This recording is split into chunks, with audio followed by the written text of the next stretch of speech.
Thank you. So I think diarrhea gets a bad rap in society. It's just what I think. I don't think New Zealanders really appreciate diarrhea. Just my opinion. Have you noticed that people will utter stupid opinions, usually on social media, and then conclude by saying, just my opinion, as if that's like, free speech for me, and that's the end of the conversation. Something like, I think we have to ban Norse because I had 160 a day and I'm paralysed. Just my opinion. Of course it's just your opinion, nobody else is that fucking stupid. But yeah, I think diarrhea is the best form of poo. I think it's a bit unfair that if you have diarrhea that you get a day off work, because I think this is probably going to be one of your most productive days at work.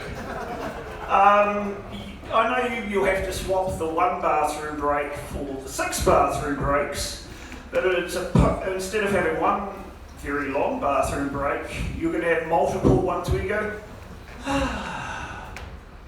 back to work. Now, if you were to get married, and you had one of those wives that rings you up at work at like, not even convenient times, 10:40. Hello. Hi. What's up? What are you doing? I'm at work. I just wanted to talk to you. Hope it was better for you. Clearly much less productive than going to work with diarrhea. But the thing is, if you get married, you still have to come to work because unlike diarrhea, you can leave your wife at home.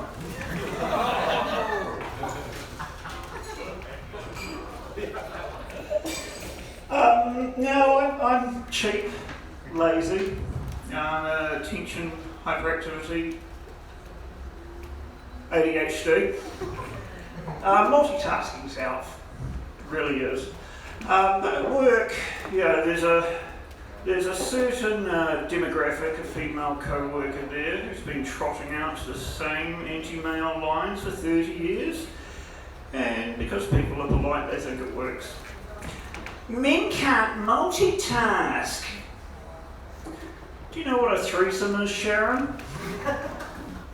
You've never had a threesome. Not really the time or place to talk about having 2 of them at the same time, is it? So I just leave it at that. But when you go to the toilet, and I know most people don't like to talk about this, but it's true, just about everyone are playing games on their phone. And I haven't spent a lot of time in women's toilets. But men will understand this.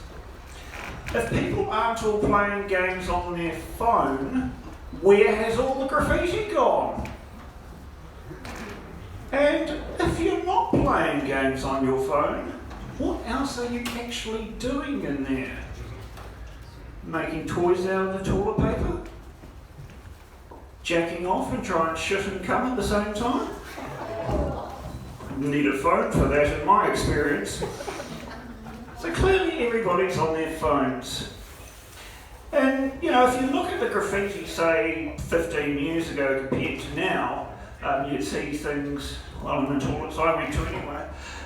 Phone Gary on this landline number for a good time. Now, there's this app called Squirt. You've actually probably seen billboards for it on the street and had no idea what it is. It's an app where gay men can rate public toilets on a 5-star scale. Part of that includes getting caught or not, just from what I've heard. And then you can arrange to meet Gary there, no graffiti required. But like I said, I've got ADHD, so I find it very hard to drop cans of beans in the toilet and play on the phone at the same time. But diarrhea is perfect. It's automatic. It's quick. It sounds very funny. And it's environmentally friendly. Swoop, swipe, get on with your day. There's undeniably a bit of satisfaction in a large solid poo. As a man, that's the closest I'm ever going to get to the magic of childbirth.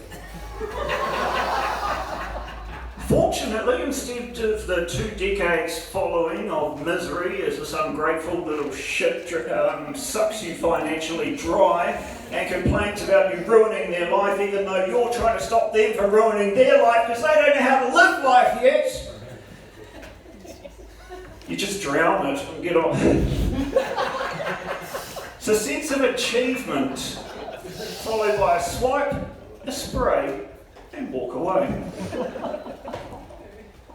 I'm just kidding, I don't spray.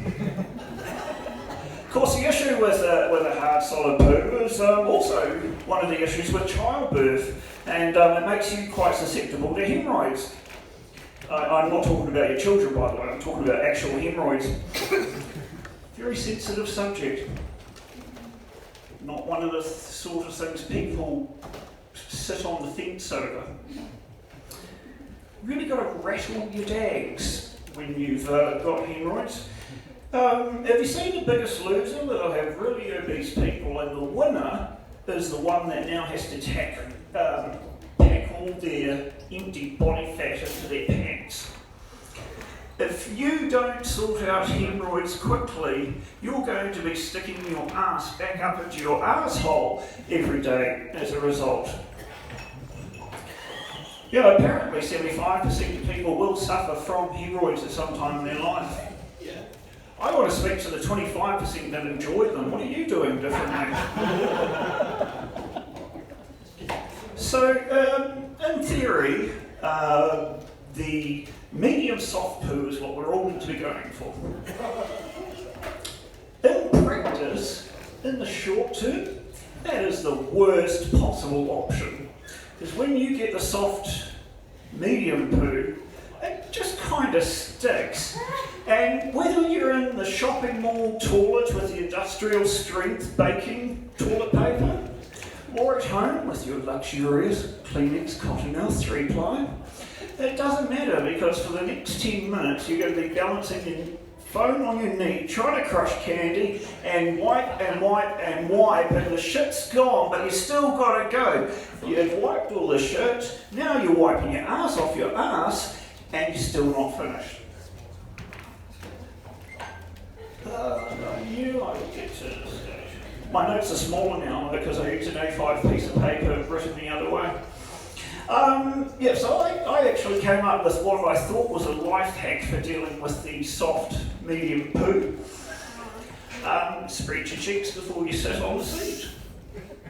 That way, I thought that would stop it touching the sides, kind of the opposite problem to men who have a large number of children. That wasn't a life hack, it was an arse hack. Have you ever got in an argument with someone and has threatened to tear you a new arse on? It's completely unnecessary. Tearing the existing one is quite sufficient. And that's why I think diarrhea is a superior form of poo. Thank you.